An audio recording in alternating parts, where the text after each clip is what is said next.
Terima kasih. Assalamualaikum warahmatullahi wabarakatuh dan selamat sore teman-teman sekalian. Saya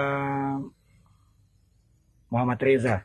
Hari ini saya ada di pesantrennya Kiai Holil Nafis, pesantren Cendekia Amanah. Assalamualaikum Pak Kiai. Waalaikumsalam warahmatullahi wabarakatuh. Sehat Pak Kiai? Alhamdulillah sehat, termasuk menjaga kesehatan kita pakai masker. Iya betul. Bahwa kita harus memberikan contoh. Betul. Karena banyak orang yang informasi saya tadi malam baru rapat sama Satgas Pak Kiai. Ketersediaan tempat itu sudah mulai 30% ke bawah. Ya. Jadi sudah mulai sangat kesulitan. Untuk rumah sakit. Betul. Kemarin saya ketepatan istri itu agak meriang. Ya. Terus saya hubungi dokter ya yang kita kenal dengan fasilitas asuransi yang saya punya. Saya ditawarkan mau di rumah sakit atau mau di hotel. Nah, karena di rumah sakit mungkin terbatas. Terus tanya kalau hotel apa ya sama nanti kita damping oleh dokter. Jadi karena keterbatasan tempat di rumah sakit kita ditawari di dokter. Jadi juga beberapa rumah sakit itu basement atau parkiran dijadiin lobby sekarang, pendaftaran di sana. Parkiran. Oke. Parkiran, ada yang di parkiran di basementnya dijadiin tempat untuk praktek, ada yang jadikan parkir luar depan gitu, dijadiin lobby untuk pendaftaran. Iya. Jadi keterbatasan rumah sakit. Saya juga pernah di PCR swab itu di parkiran juga di daerah Bandung. Aduh, jadi mungkin ini penting. Nah, sekarang kita sudah ada vaksin Pak Kiai. Oke. Sudah ada vaksin. Dan saya mau bertanya ke Pak Kiai ini karena fatwa MUI sudah keluar bahwa vaksin itu halal. Ini sebenarnya bagaimana dari MUI soal vaksin? Ya, kita memang meneliti hanya baru satu vaksin ya. Vaksin itu kan sebenarnya preventif ya, pengobatan preventif, pengobatan pencegahan sebenarnya. Al-wiqayah bahasa kita adalah pencegahan, bukan al-ilaj dalam arti udah ada penyakit baru kita obati. Nah, virus itu yang kita cegah untuk masuk kepada seseorang. Maka dilakukan divaksin dengan herd immunity ya. Jadi secara body dia punya kekebalan. Kalau orang tua dulu kita kuat dibacok kan itu kan kebal gitu loh. Gitu juga ketika dibacok oleh virus itu juga kebal. Nah, kita divaksin ya. Nah, di vaksinnya ini mungkin mirip dengan kita dulu vaksin polio, lalu vaksin meningitis, itu kan karena ada penyakit ya, virus yang harus kita tolak. Nah, Majelis Ulama Indonesia berkenaan dengan kewenangannya melakukan penelitian untuk kehalalannya berdasarkan hadis Nabi ya, bagi umat Islam itu likulli da'in dawaun fatadawaw ya wala tatadawaw biharamin. Setiap penyakit itu ada obatnya. Dan hendaklah kita berobat. Jadi kita diperintah untuk melakukan upaya-upaya. Tapi jangan sampai kita berobat dengan sesuatu yang haram. Di samping kita juga punya undang-undang ya, jaminan produk halal itu. Orang umat Islam pun juga sekarang care, aware, dan peduli dengan halal. Nah, MUI melakukan penelitian. Yang mengajukan ke MUI memang hanya Sinovac ya. Hanya Sinovac saja. Yang lain tidak mengajukan. Jadi kalau ada Pfizer, ada 6 yang dilakukan oleh pemerintah untuk direkomendasikan, tapi yang diajukan ke MUI secara serius dalam arti mengajukan lalu minta diaudit itu hanya Sinovac. Nah, itu yang dilakukan oleh MUI. Sinovac ini kalau yang diajukan ke MUI itu ada 3 nama ya.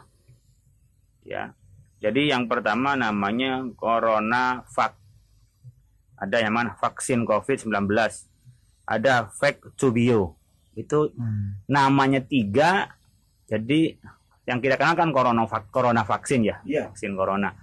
Itu sama aja. 3-nya cuma namanya beda-beda. Yang nanti mungkin penggunanya beda-beda. Artinya nama sekarang CoronaVac ini yang sifatnya nasional. Nanti pada satu tertentu kita sudah divaksin, lalu kita sudah selesai, lalu ada orang mau vaksin lagi yang berbayar, itu nanti namanya bisa beda. Vaxzubio itu bisa itu namanya ya. Artinya vaksin dan juga kerjasama dengan Bio Farma itu nanti berbayar. Tapi yang pemerintah kan tak berbayar kita, tapi pemerintah kan bayar. Pemerintah gitu. bayar. Pemerintah bayar gitu.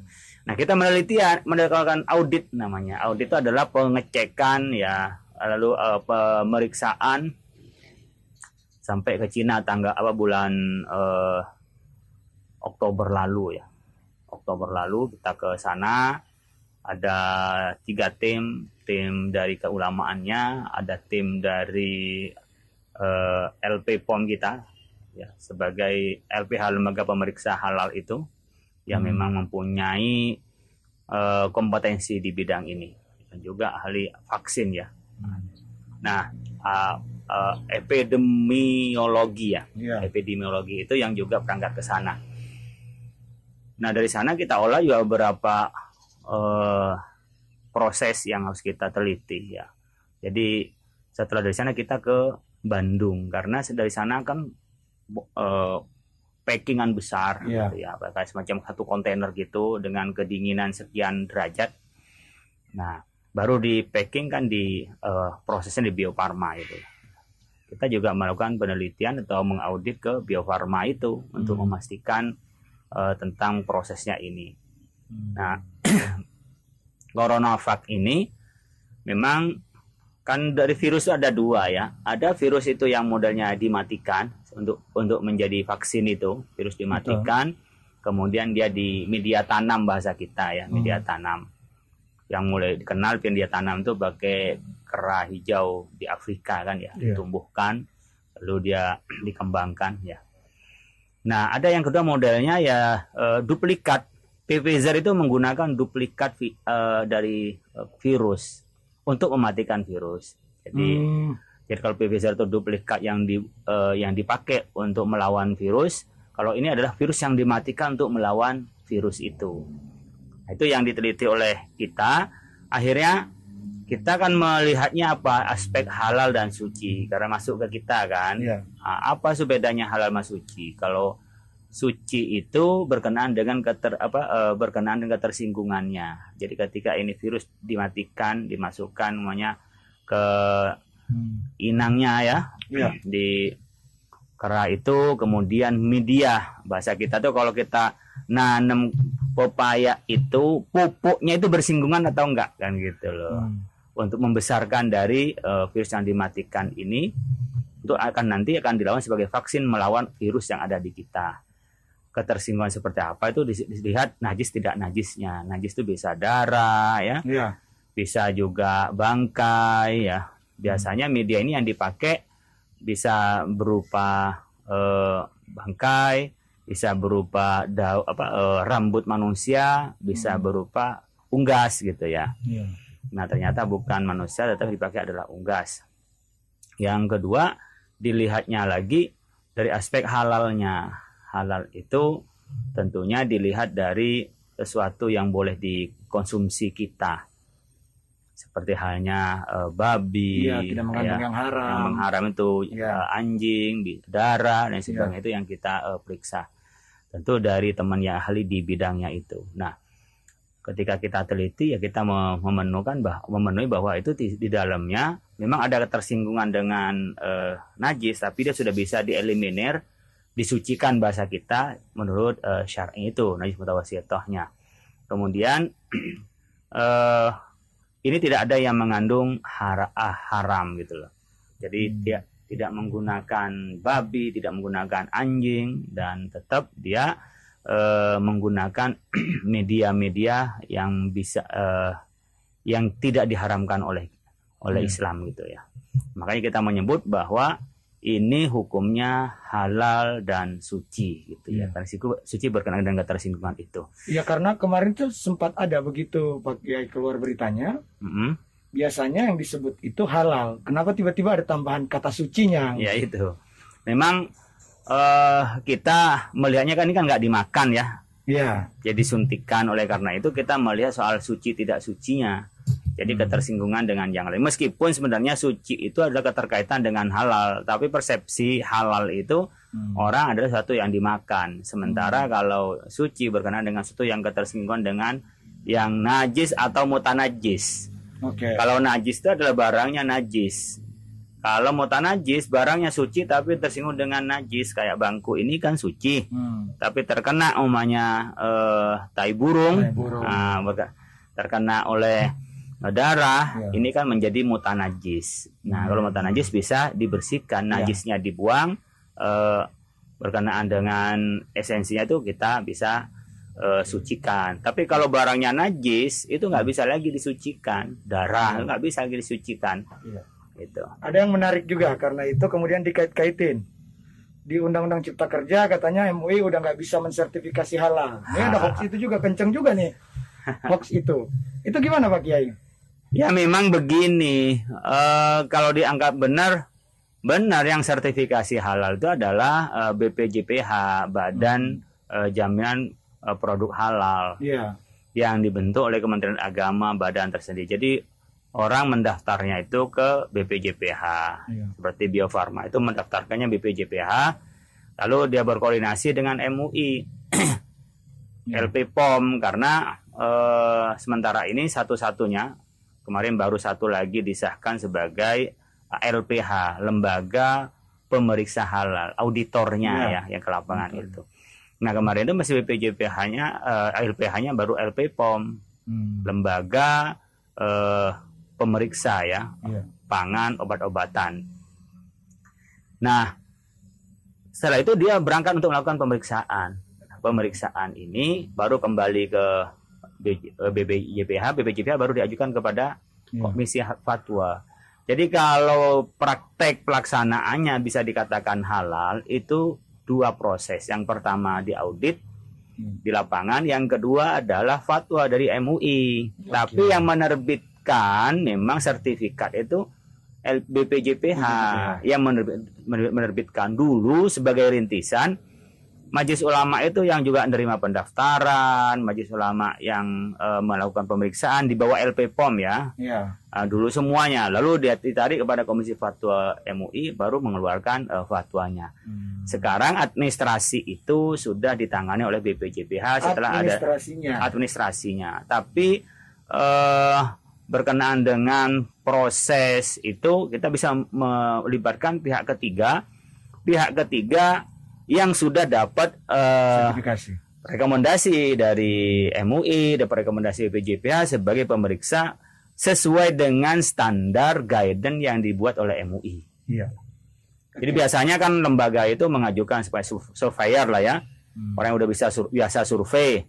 Dia punya orang yang kompetensi di bidang syariah, punya orang yang punya kompetensi di bidang pangan, macam-macam syarat-syaratnya, cara memeriksanya udah mengikuti kita, ada tesnya, baru dikeluarkan sebagai LPH, Lembaga Pemeriksa Halal. Nanti juga bisa perguruan tinggi yang punya lab bisa melakukan itu, tetapi harus mendapat pengakuan atau penetapan sebagai LPH oleh MUI tentunya.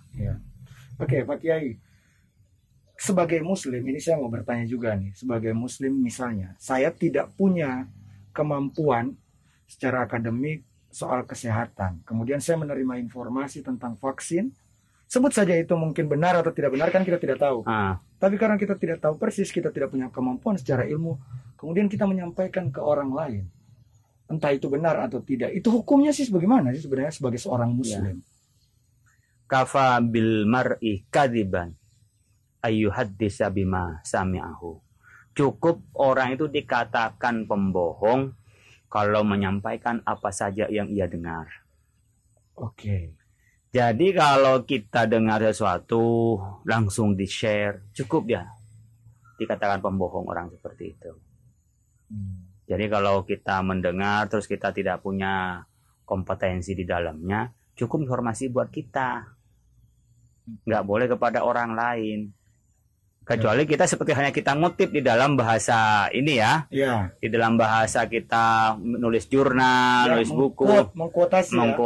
Saya mendengar dari dokter, namanya saya nggak tahu informasi tentang bagian pemberitaan. Saya dengar dari Mas Reza loh, anggota Komisi Penyiaran Indonesia, katanya begini. Bolehlah saya itu melakukan hal itu kalau benar dengar dari Mas Reza. Tapi kalau kata orang dari Mas Reza, saya belum tahu kepastiannya. Kalau tidak ada kepentingannya dan tidak tahu, saya tidak verifikasi, saya nggak menyampaikan. Kalau saya menyampaikan berarti saya ya pembohong tadi. Karena nanti setelah diverifikasi saya tidak bisa menjawabnya. Makanya menyampaikan berita itu pertama pastikan validitasnya, bahwa yang disampaikan itu valid. Meskipun nggak ahli, asalkan dia memang menyampaikan dari mana asalnya. Ya seperti hanya kutipan tadi, kalau kita bahasa nulis buku, kutipan dari mana asalnya. Yang kedua, kita pastikan berita yang kita berikan adalah bermaslahat, memberikan manfaat kepada orang lain. Meskipun benar tapi nggak memberi manfaat, kan ngapain dikasihin pada orang lain. Oke. Kayak orang berantem suami istri. Iya. Ya kan? Oh, Mas Riza tuh saya ketemu loh lagi marah-marah sama istrinya. Terus saya ceritakan, Mas Riza tuh marah-marah. Kalau marah-marah ke istrinya bentak-bentak. Terus saya menceritakan itu kepada orang lain, apa manfaatnya? Faktanya benar, tapi tidak perlu disampaikan. Tidak perlu disampaikan, kan nggak ada manfaatnya. Karena nanti kalau kita sampaikan tuh ada tanggung jawabnya. Kalau bagi kami ya, dunia akhirat, artinya di dunia kita juga ada semacam pertanggungjawaban. Kalau saya meng-share di media, orang menganggapnya kan, mana sih Pak Khalil, kan tahu saya dengar dari Pak Khalil begini, dianggapnya saya sudah memverifikasi, ketepatan tidak, kan saya yang tanggung jawab. Iya. Orang nanti, nggak usah dipercayalah, apain berita dari Pak Khalil itu. Berita kadang-kadang nggak valid, dipakai aja sama dia gitu kan. Bahasa-bahasa berita sekunder, bahkan berita-berita yang tak bertanggung jawab di-share oleh saya umpamanya.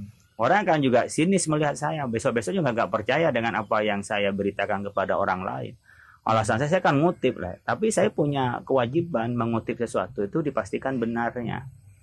Bagi Muslim dipastikan bermaslahatnya. Bermaslahat. Kalau saya, karena saya lagi sedang nulis jurnal ya, jadi nulis jurnal itu, kalau saya ngutip di jurnal itu saya tidak ngutip kecuali memang dari orang yang ahli. Kalau ngutip bahasa dari orang ahli fikih, meskipun benar isinya, itu tingkat akurasinya kecil. Baik. Jadi mengutip umpamanya tentang kesehatan dari umpamanya KPI. Nah, dari Mas Reza, katanya Mas Reza, kandungan kesehatan begini, selnya begini, tentang kesehatan ini, vaksin begini. Meskipun benar, itu nggak valid. Karena yang dikutip bukan ahli kesehatan. Oke. Baik, sebentar kita lanjutkan.